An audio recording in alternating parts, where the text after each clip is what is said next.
खुदावंद की शुक्रगुजारी करें, जिंदा खुदा की हजूरी है यहां पर। आमीन। सो इन मौजज़ात का होना, ये गवाहियां साबित कर रही हैं कि यहां सिरियन जिंदा खुदा की हजूरी है, खालिस पाक हजूरी। आइए कलाम मुकद्दस को खोल लें। यशाया नबी का सहीफा, किसका? यशाया नबी का सहीफा 59 बाब और उसकी कौन सी आयत? दूसरी आयत। कौन सी आयत? दूसरी आयत। ये आपके सामने लिखा हुआ है और इन इबादत की ये मरकजी आयत है। सब बोले मेरे पीछे कलाम के इस हिस्से को। बल्कि तुम्हारी बदकिरदारी ने, ये सबकी आवाज है, सबकी आवाज। बल्कि तुम्हारी बदकिरदारी ने तुम्हारे और तुम्हारे खुदा के दरमियान जुदाई कर दी है। क्या कर दी है? जुदाई कर दी है। और तुम्हारे गुनाहों ने उसे तुमसे रुपोश किया, ऐसा कि वो नहीं सुनता।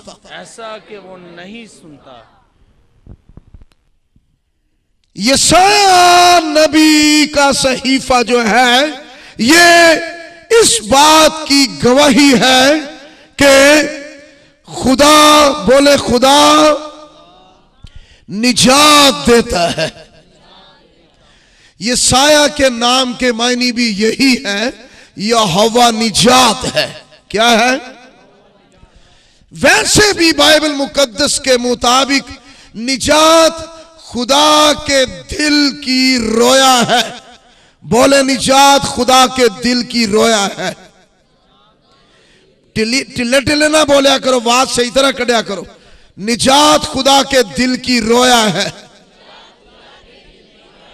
हम में से हर एक एक के लिए निजात, रिहाई, बख्शिश, खलासी खुदा के दिल की रोया है। बोले निजात बाइबल मुकद्दस का मरकजी पैगाम है। आमीन। यशाया नबी को इसीलिए मुबश्शर नबियों में से कहा गया है। यह निजात की गवाही दे रहा है। और फिर निजात दहिंदा के बारे में, निजात दहिंदा की पैदाइश और उसके मंजरे आम पर आने से 750 साल पहले ही से गवाही दे रहा है, पेशन गोई करता है।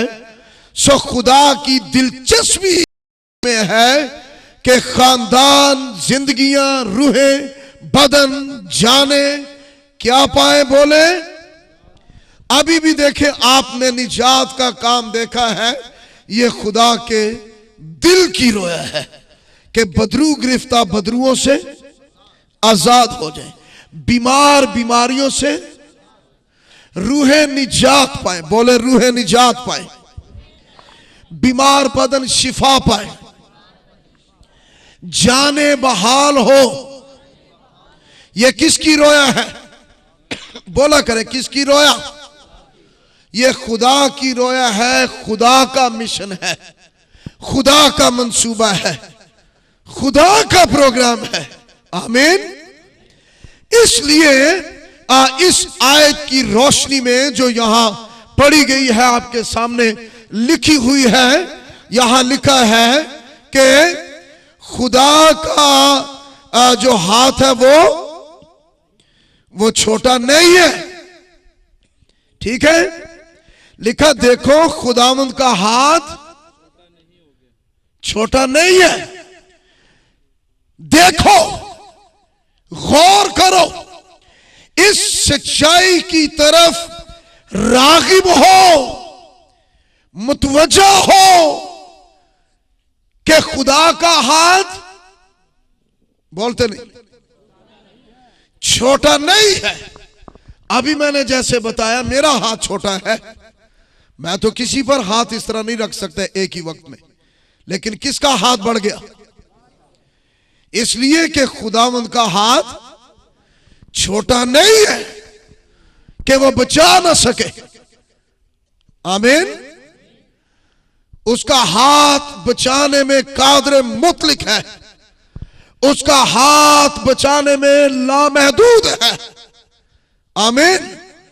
और लिखा उसका कान भारी नहीं के सुन ना सके। कभी भी इस तरह नहीं सोचे जैसे इस दुनिया में अक्सर ऐसे लोग बोलते हुए सुनाई देते हैं कि खुदा नहीं सुनता, खुदा नहीं बचाता, खुदा कुछ करता नहीं है। ऐसी बात नहीं है, बल्कि लिखा है जो असल बात है वो लिखा है कि बल्कि तुम्हारी बदकिरदारी ने, तुम्हारी बदकिरदारी ने तुम्हारे और तुम्हारे खुदा के दरमियान क्या पैदा कर दी है? जुदाई पैदा कर दी है। जुदाई एक दीवार की तरह है, और ये दीवार कौन सी दीवार बोले? गुनाह की, बदकिरदारी की। ठीक है, आप मुझे ये बता सकते हैं दीवार किससे बनती है?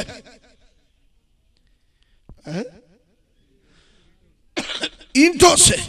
ठीक है, अब बदकिरदारी की दीवार है, दीवार ईंटों से बनती है। एक ईंट जनाकारी की है, एक ईंट चोरी की है। क्या है?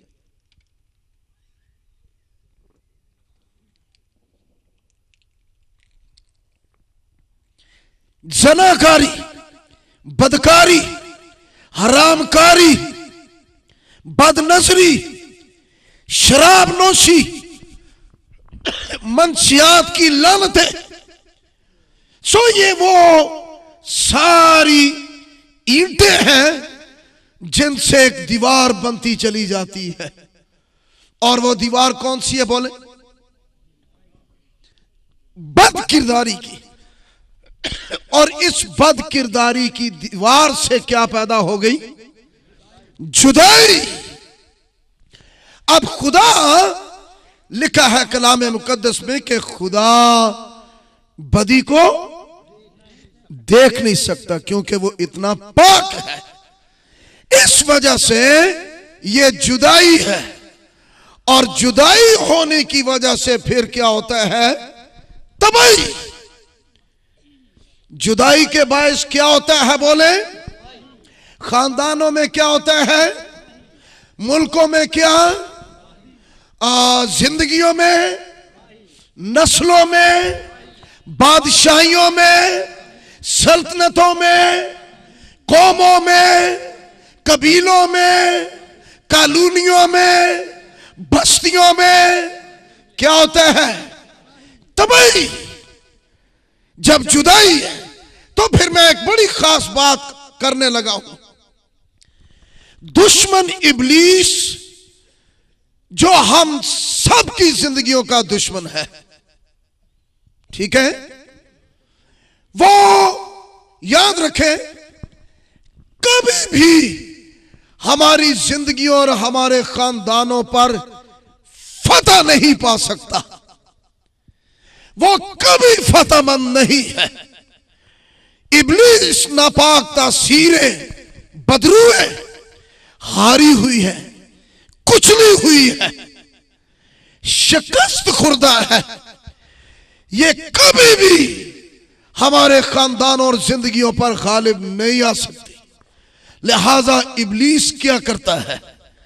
इब्लीस इस कोशिश में रहता है कि इनके और इनके खुदा के बीच में क्या पैदा कर दी जाए? जुदाई। और जुदाई किस तरह पैदा होती है? अभी बताया मैंने, बदकिरदारी की दीवार के साथ।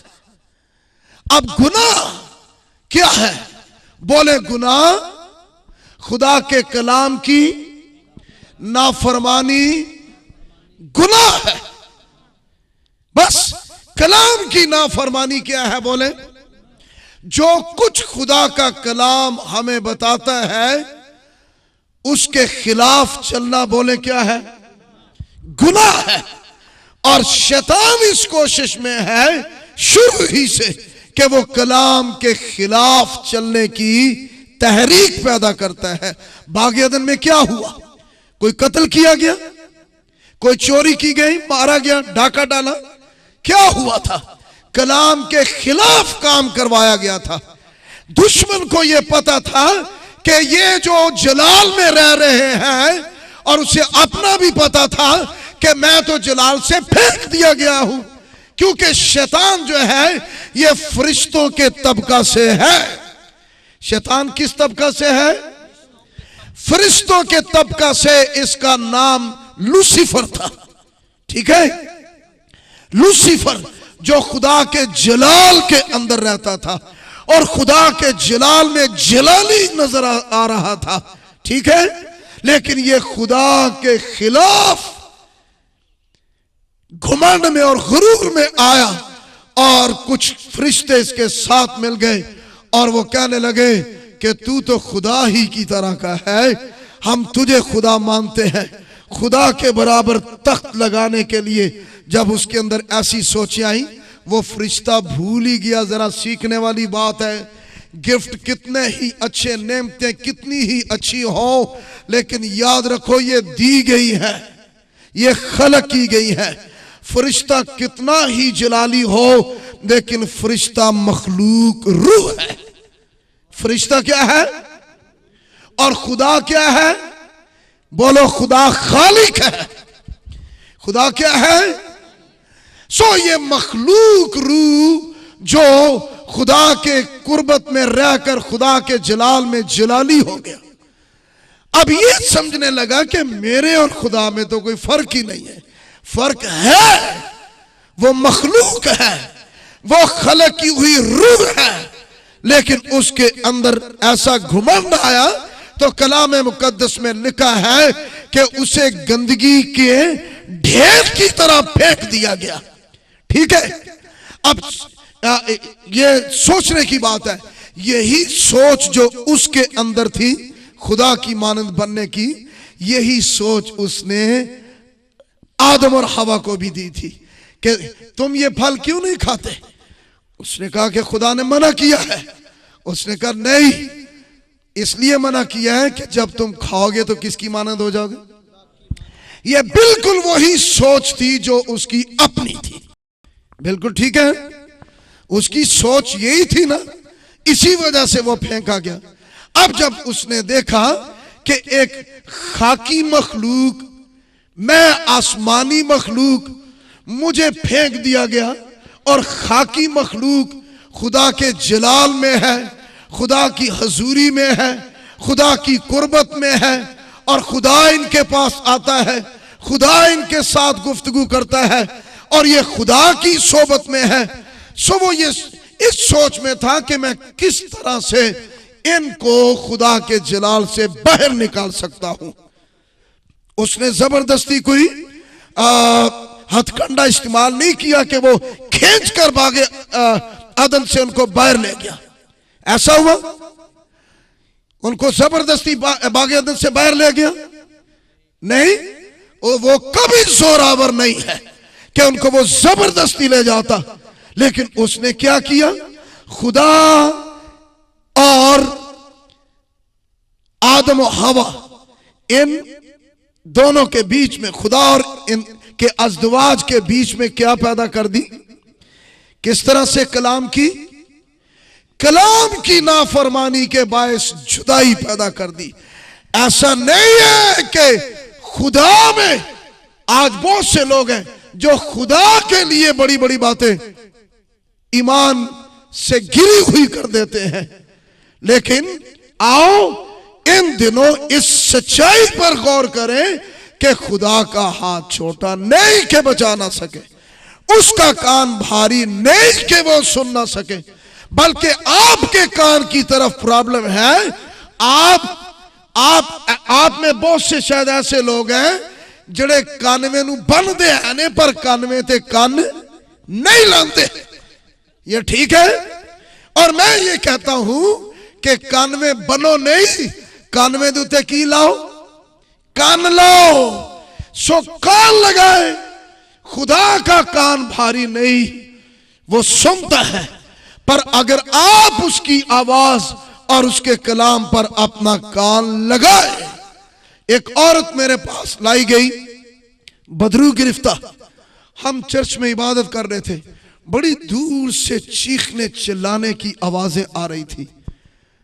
मैंने कहा भी पता नहीं क्या बात है, कहां से इतना शोर आ रहा है, और होते होते वो शोर हमारे चर्च के करीब आता गया। थोड़ी देर के बाद वो शोर अंदर ही दाखिल हो गया, और देखा कि एक औरत लंबी कादावर और कुछ 4-5 लोगों ने उसे पकड़ा हुआ था।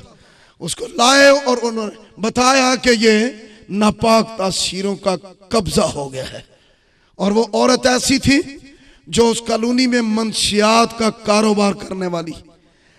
हाँ, मंशियात का थे तो नहीं कोई हंजदा वेख लेना कोई मत विचों विच कोई होए। हाँ, विचों विच। सो वो मंशियात का कारोबार करने वाली और खुदा की मखलूक के खिलाफ इब्लीस का हथियार बनी हुई थी। लिहाजा जब उससे देखा मैंने, तो मेरी नजर उसके मोटे दे पै गई। मैं क्या मोटे दे की बने? वो आंदे जी कानवे जबूर बने हैं, ऐसी कोई गल नहीं। मैं क्या कानवे जबूर बने थे, ए हाल है। इसका मतलब है कि ये बांधने से हल नहीं होगा। जब तक कानवे दे उत्ते कान ना लाया, ते जदों कानवे नू तुसी पढ़ो ना कान लाओ, ते ओदे च लिखिया क्योंकि तूने मेरा नाम पहचाना है इसलिए मैं तुझे सरफराज करूंगा, मैं तुझे निजात दूंगा, मैं तुझे छुड़ाऊंगा जो नाम पहचानते हैं। आमीन। सो फार्मूलों के साथ नहीं कि आप मजहबी फार्मूले आप अपना ले, एक मोटे थे एक गोडे, तो फिर आप ठीक होंगे। नहीं, बल्कि खुदा के कलाम को अपने दिल में उतारे। आमीन। सो कलाम है वो जो जुदाई की दीवार को तोड़ता है, और कलाम की नाफरमानी ही की वजह से बद किरदारी की दीवार बढ़ती चली जाती है, और इस तरह खानदानों और घरानों में बर्बादी और तबाही है। और लोग इब्लीस के हाथों जुल्म उठा रहे हैं। सो दुश्मन कभी फतहमंद नहीं है, कभी गालिब नहीं है।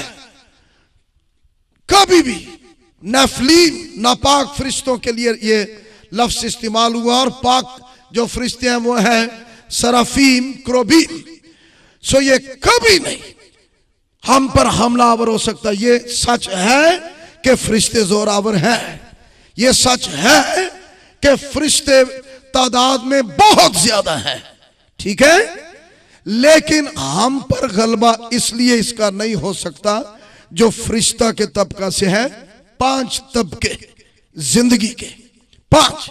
एक खुदा, फिर खुदा से उसकी जात का नक्श यीशु मसीह। आमीन। फिर उससे नीचे कौन? फरिश्ते, ठीक है। फरिश्तों के बाद फिर इंसान। कितने तबके हो गए? 4। इंसान, इंसान से नीचे फिर हैवान। कितने हो गए?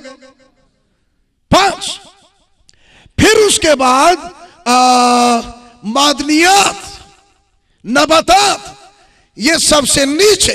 अब हुआ ये, कलाम की नाफरमानी के बायस फरिश्तों के तबका से जो निकला है, इससे नीचे इंसान, हैवान, नबातात और मादनियात, ये सारे के ऊपर काबिज हो गया है।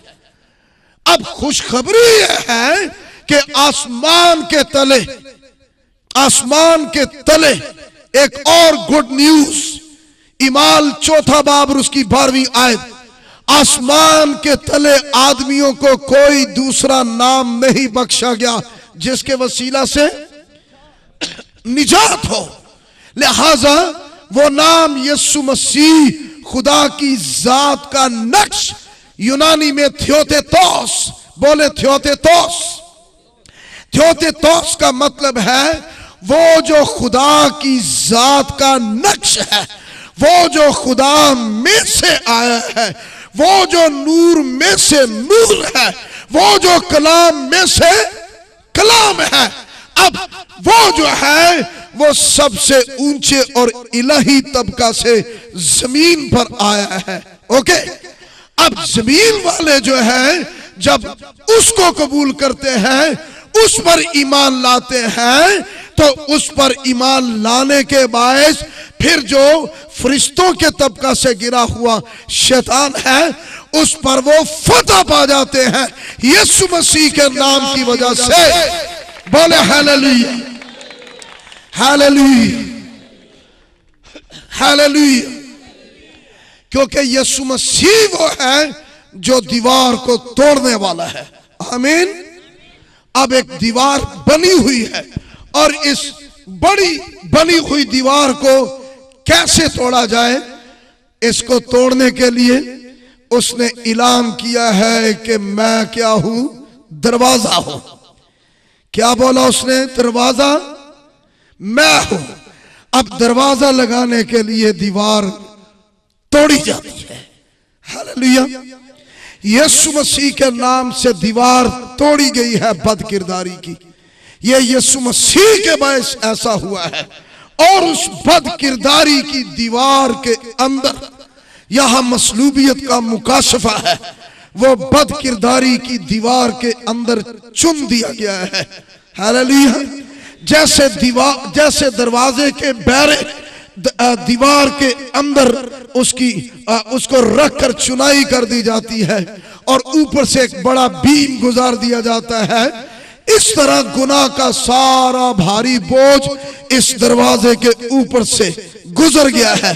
लेकिन वो बीच में खड़ा है और वो ऐलान करता है कि दरवाजा मैं हूं, कोई मेरे बगैर बाप के पास नहीं आ सकता। सो यीशु मसीह है जो जुदाई की दीवार को तोड़ने वाला है और वो खुदा से मिलाने वाला है। हालेलुया। कोई तावीज नहीं, कोई रियाजत नहीं, कोई दौड़ धूप नहीं, कोई भूखे नहीं, कोई नहाना धोना नहीं, बल्कि यीशु मसीह के वसीला से आप खुदा की हजूरी में आ सकते हैं, फतह के अंदर आ सकते हैं, जलाल के अंदर आ सकते हैं, जिंदगी के अंदर आ सकते हैं। सो आओ आज अपनी जिंदगी और अपने खानदानों से दुश्मन की नापाक चाल को नाकाम कर दो यीशु मसीह के नाम से। क्योंकि दुश्मन फतहमंद उसी वक्त है जब वो इस कोशिश में कामयाब हो जाए कि आप कलाम के नाफरमान हो और फिर आपके और खुदा के बीच में क्या पैदा कर दे? जुदाई। मैं एक खुदा के खादम W. टोजर, उसकी किताब पढ़ रहा था। उसे 20वीं सदी का नबी भी माना गया। A.W. टोजर वो अपनी किताब में लिखता है, वो कहता है कि भेड़िया जो है वो भेड़ों के झुंड में, भेड़ों के रेवड़ में, झाड़ियों में छुपा हुआ सिर्फ एक शख्सियत को तलाश कर रहा है। वो कौन है? चरवाहा। वो ये देखता है अगर इनका चरवाहा बीच में नहीं है तो फिर भेड़िया शेर है, फिर भेड़िया क्या है।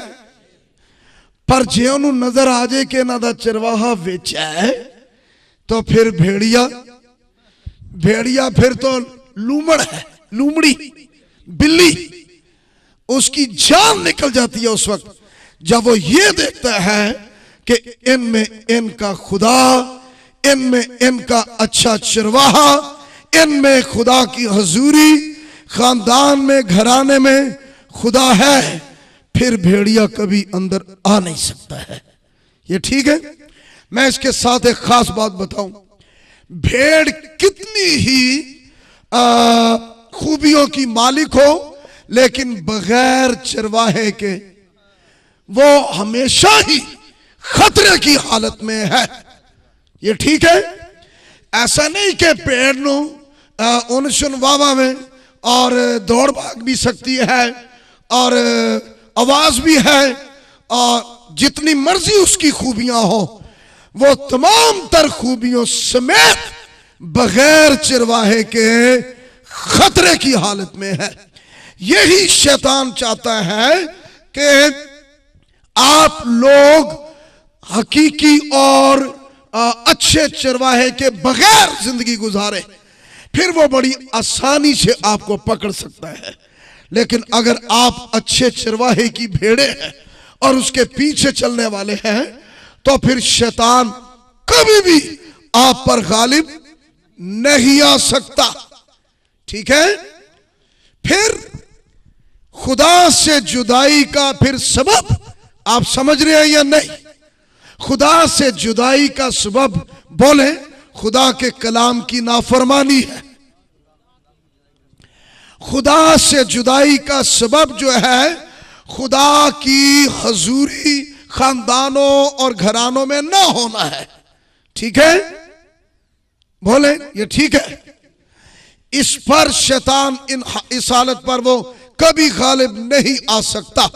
कलाम मुकद्दस में लिखा है जब कौम बनी इस्राएल को खुदा ने मिस्र की गुलामी से निकाला और वो मिस्र की गुलामी से निकलकर बैरे कुलजम तक पहुंच गए, अब आगे बैरे कुलजम है, पानी ही पानी है और पीछे फराउन के रथ हैं और वो सारे मूसा को पूछते हैं कि अब किधर जाना है।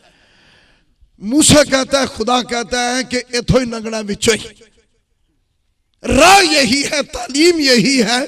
बपतिस्मे तो उरा गाल कोई नहीं बढ़नी, बपतिस्मा लेना ही लेना है। आमीन। राह यही है, तालीम यही है और मुकाशफा यही है निजात का।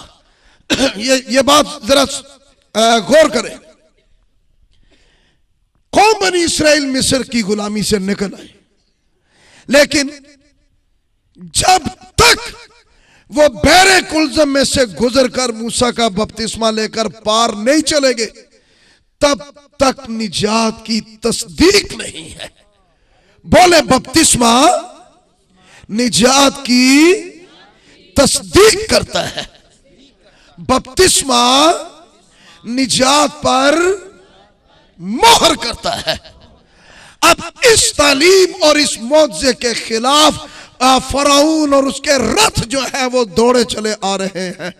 जब उन्होंने देखा और अब क्या होगा, तो जैसे ही वो करीब पहुंचते हैं तो किसी को पता हो कि क्या हुआ था? कोई किसी को मालूम हो?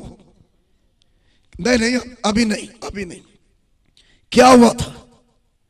बोलो। खुदा आग की सूरत में, आग के सतून की सूरत में मिस्रियों और इस्राएलियों के बीच में उतर आया था।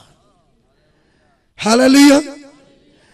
शैतान तब ही फतेहमंद है अगर खुदा नहीं है। अगर खुदा साथ है, खुदा बीच में है, तो कोई कुछ नहीं कर सकता है। कोई फलाना बंगाली जादूगर और फलाना सिख जादूगर, फलाना टमकाना, ये पहुंचा हुआ बड़ी बात है, कोई कुछ नहीं कर सकता। क्योंकि बोले मेरे पीछे, आग पर मक्खियां नहीं बैठ सकती। खुदा आग की सूरत सतून की शक्ल में बीच में आ गया है। क्या आग पर मक्खियां बैठ सकती हैं? है जी। एक तरफ मक्खियां थी, मिस्री मक्खियों की तरह। वो उन्होंने ये सोचा कि हम इनको पकड़ लेंगे, हम इनको वापस ले आएंगे। फरौन ये सोचता है कि ये लोग मेरे हैं, ये मेरे गुलाम हैं, इसलिए मैं अपने गुलामों को वापस लाऊंगा। लेकिन आग की सूरत में, सतून की शक्ल में बीच में उतरने वाला ये क्लेम करता है कि ये लोग तेरे नहीं हैं, ये लोग मेरे हैं। हालेलुया, ये लोग मेरे हैं। हालेलुया।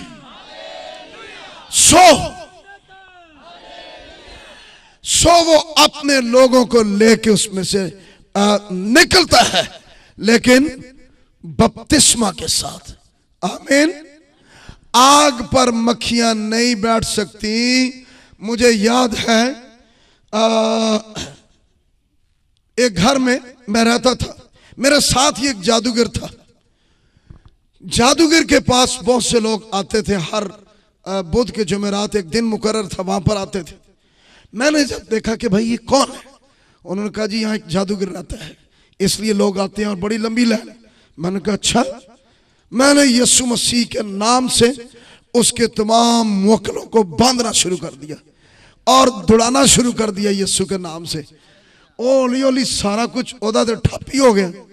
और वो बंदा बड़ा परेशान, लोकी कह काम ही नहीं होने दिया। मैं आखा काम ही तो हो गया, काम क्यों नहीं भी होता, काम ही तो हो गया। उसने फिर पूछा दाएं बाएं से कि भाई यहाँ कौन रहता है। उन्होंने कहा यहाँ पादरी साहब है। और कौन है? उन्होंने कहा पादरी साहब रहता है। भाई ये क्या पढ़ता है? उन्होंने कहा दुआ पढ़ता है, इसको रोका नहीं जा सकता। उन्होंने कहा ना नहीं कुछ जमिया को रोकने वाला, इसलिए तुसी ही इथों उखड़ो उखड़ो उखड़ो। तो उखड़े अपना उन्हें लपेटिया जुली बिस्तरा, उन्हें कहा नठो इथों, आग पर मक्खियां कभी मत इस खौफ में जिंदगी गुजारे। सिर्फ ये सोचे कि खुदा से जुदाई का सबब क्या है, उस सबब को खत्म कर दे अपनी जिंदगियों से। जो गुनाह की सूरत में है, कलाम की नाफरमानी है, उसको दूर कर दे। आपको कभी इस बात की जरूरत नहीं है कि आप किसी के नाम के खिलाफ कोई किताब निकलवाने जाए कि ऐसी किताब कढ़वाण चले। किथे जा रहे हो जी? किताब कढ़वाण, कोई किसी के लिए, कोई किसी के लिए। लेकिन मैं ये कहता हूं, इंसान की जिंदगी की रिहाई, निजात, बहाली, बरकत, फतह, शिफा, उम्र दराजी के लिए अगर कोई किताब है तो वो किताबों पर किताब, बुजुर्ग किताब, अल किताब, बाइबल मुकद्दस, खुदा का कलाम है। ये आपकी किताब है, ये आपकी किताब है। सबब ये है आपकी तबाही और बर्बादी का कि ये किताब जिंदगियों से, खानदानों से और घरानों से निकल चुकी है, बस सिर्फ घरों में पड़ी हुई है। लेकिन जैसे लिखा ना, मैंने तेरे कलाम को अपने दिल में रख लिया ताकि तेरे खिलाफ। सो ये कुछ नहीं है। इस वजह से जुदाई का सबब है और जुदाई की वजह से तबाही हो रही है और दुश्मन गालिब है खानदानों पर। वगरना दुश्मन की जुर्रत क्या है कि वो आपको बर्बाद और तबाह कर सके। आओ अपने गुनाहों से तौबा करो और यीशु के पास आओ। फिर जब खुदा कौम बनी इसराइल को निकाल कर ले गया तो कलाम मुकद्दस में खरूज की किताब और उसका 11वां बाब, कौन सा बाब? खरूज की किताब। किताब कौन सी? 11वां बाब 7वीं आयत में लिखा है, जब जिनको निकालता है ना, फिर लिखा है कि और लिखा है कि इसराइलियों में से किसी पर खा इंसान हो खा हैवान हो, एक कुत्ता भी नहीं भौंकेगा। क्या नहीं भौंकेगा? एक कुत्ता भी नहीं भौंकेगा। जब जुदाई नहीं है, जब जुदाई नहीं है, खुदा की रहनुमाई में है, खुदा के साथ और उसकी हजूरी में चलने वाले हैं और जलाली बादल के जेरे साया है, तो फिर लिखा है कि एक कुत्ता भी नहीं भौंकेगा। मैंने देखा कईयों को वो हम परस्ती है जे सामने बिल्ली लंघ जाए ना काली, तो वो उतों ही परतान के कहेंगे नहीं वो काली बिल्ली लंघ गई है। सिर्फ ये देखो कि जुदाई का सबब ना हो आपकी जिंदगी में। सिर्फ ये देखो कि खुदा से जुदाई का सबब ना हो। ते भावे काली नंगे, ते भावे ब्राउन नंगे, भावे चिट्टी नंगे, कभी कुछ नहीं है। कई सपा को घुंड कढ़न डे ने, कई ने कुत्तियां को, कई ने शेरा को, कई खोतियां बनन डे ने, कई घोड़ियां बनन डे ने, कई शेरा पता नहीं क्या क्या हो रहा है। ए कपड़े नहीं पाने, वो नहीं पाने, लेकिन सिर्फ सबब मालूम करे। अगर आप खुदा के कलाम के खिलाफ है, अगर आप खुदा की हजूरी के बगैर हैं, अगर आप खुदा के जलाल से बाहर हैं, तो फिर यह सबब है आपकी बर्बादी और तबाही का। वगरना जिनको निकाल कर लाता है, लिखा है ना उन पर ना उनके किसी हैवान पर एक कुत्ता भी नहीं भौंकेगा। आमीन।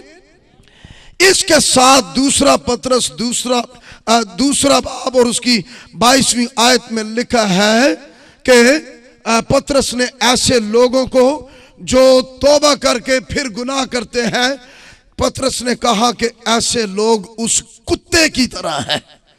कुत्ते की तरह। कुत्ता क्या करता है भला? जो खांदा है और फिर बाहर उगल के सुट छड़दा, ठीक है ना। ते जदों उगल देंदा है तो फिर उन्होंने खांदा है। ये किसकी फितरत है बोले? कुत्ते की। ठीक है।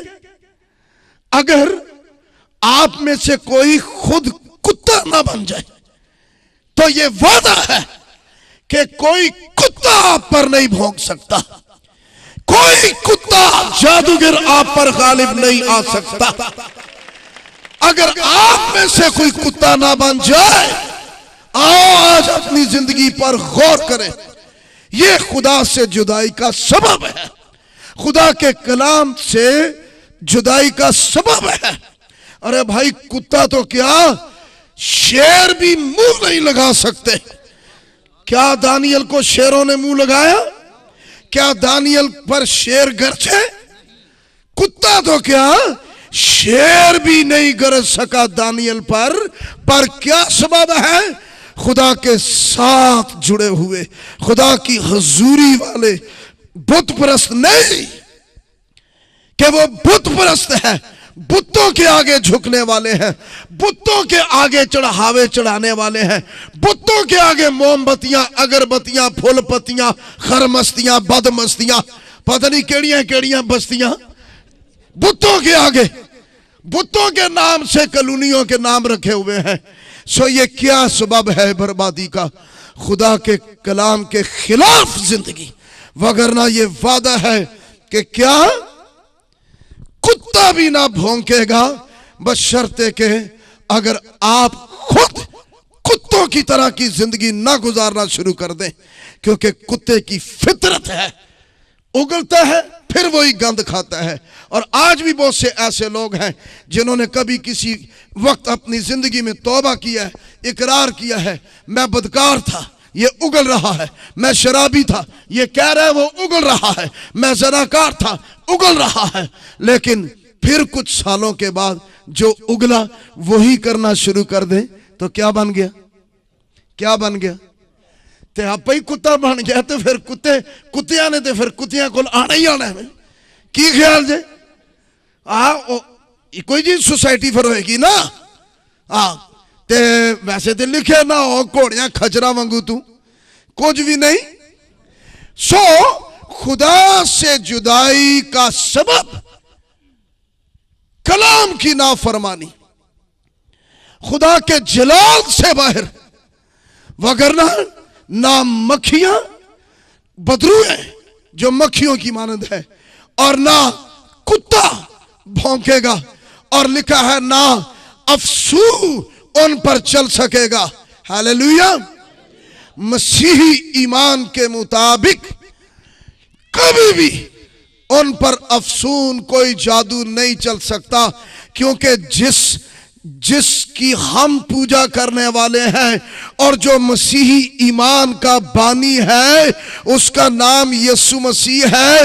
वो नबियों में से ऐसा नबी है जिस पर आप कभी भी जादू नहीं चला।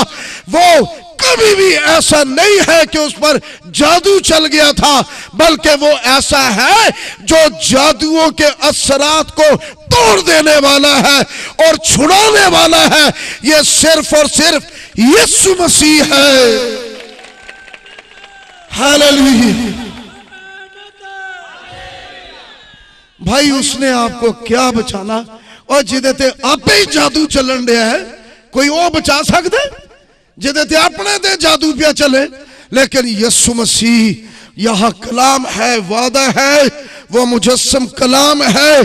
कलाम पर कभी कोई नाकिस इल्म गालिब नहीं आ सकता। हालेलुया।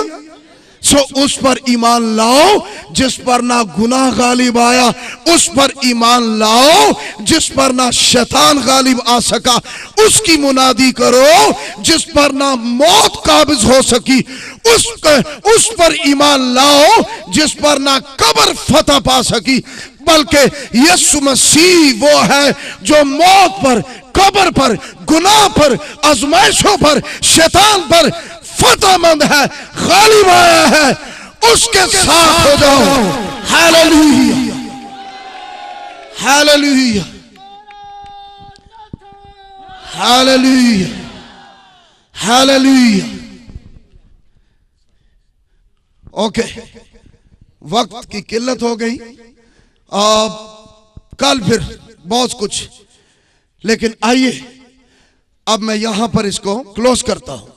अपनी जिंदगी पर गौर करें मेरी बहनों, बेटियों, भाइयों। खौफ आपके लिए नहीं, डर आपके लिए नहीं, वहशत आपके लिए नहीं, कोई खतरा आपके लिए नहीं।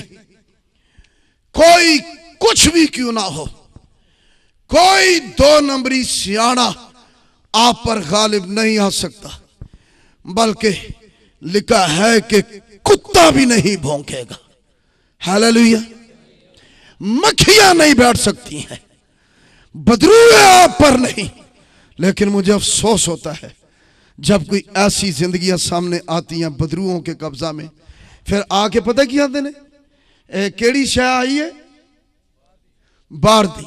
सिर्फ इना ही दसांगा बाहर दी शय किवें आंदी है। भला बाहर कौन सा जे कढ़िया गया? बाहर दी शय कौन है? लूसीफर, नापाक फरिश्ते जो बदरूएं बन गई, जिन्हें फेंका गया। ये बाहर है, बाहर दी शय हो गई ना। ते बाहर दी शय उन्हां ते वे जिहड़े बाहर ने।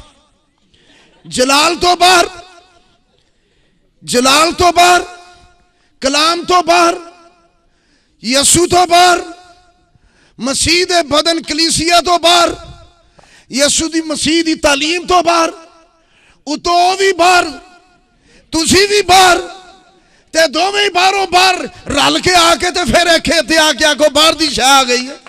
ओए बाहर क्यों हो तुसी? सबब क्या है? सबब आप बाहर क्यों है? वो बुला रहा है, मेरे पास आओ। हालेलुया। हाँ, ए कन्फर्म जे बाहर दी शय है वे, लेकिन ओवे जिन्होंने बाहर सुटिया, पर उन्हां ते जड़े अगों आपी भी बाहर ही ने। लेकिन अगर आप यीशु में हैं, आप कलाम में हैं, खुदा उनकी हुजूरी में है, तो फिर आप मसीह के बदन कलीसिया के अंदर हैं। गुनाहों से तौबा करके, गुनाहों की मुआफी का बपतिस्मा लेकर, निजात का लिबास यीशु को पहनकर आप निजात के लिबास के अंदर हैं, आप बाहर नहीं हैं, तो कभी भी बाहर की चीजें आपके लिए नहीं है। आइए अपने सर झुका ले, अपनी आंखें बंद कर ले। क्या सबब है खुदा से जुदाई का? अपनी जिंदगी पर गौर करें मेरे भाइयों, दोस्तों, बहनों, बेटियों।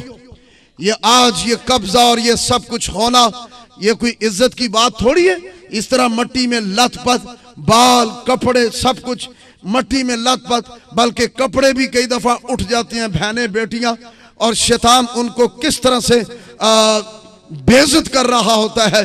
क्या ये खुदा का प्रोग्राम है? बोले, क्या खुदा ऐसा चाहता है? खुदा तो ये चाहता है कि वो निजात का लिबास पहने, नंगे ना रहे। आमीन। रास्तबाजी का खिलत पहने, और वो चाहता है वो उसके जलाल के अंदर आ जाए। हालेलुया। सो भाइयों, दोस्तों, नौजवानों, बहनों, बेटियों, और वो बहन भी जिसका नाम शाजिया बताया। क्या बताया? शाजिया, ठीक है। हाँ, तो वो भी यीशु के नाम से अभी आजाद हुई और उसने गवाही दी। सो अब मैं दुआ करने लगा हूं बिलखसूस उन लोगों के लिए जो अपने गुनाहों से तौबा करते हैं। और ध्यान करें, जितने लोग कलाम की नाफरमानी में जिंदगी गुजार रहे हैं लेकिन आज वो तौबा करते हैं, जितने लोग मंशियात की लानतों में पड़े हुए हैं, शराब नोशी में पड़े हुए हैं, कई पोडरी बने हुए हैं, कई कबूतर दी वेट चर्च खांडे ने, गंद मत खा रहे हैं, गंदी चीजें खा रहे हैं और बर्बाद जिंदगी है। तौबा करें इन सारी गंदगियों से, हरामकारियों से, जनाकारियों से, बुत परस्तियों से, और यीशु के पास आ जाए जो जिंदगी है। हालेलुया। नौजवानों, बेटो, यीशु के पास आ जाओ, उसके कलाम के पास आ जाओ। यीशु जो खुदा का जलाल है, उस जलाल के अंदर आ जाओ। मैं अभी आपके लिए दुआ करने लगा हूं। कितने लोग हैं जो चाहते हैं कि मैं आपके लिए दुआ करूं?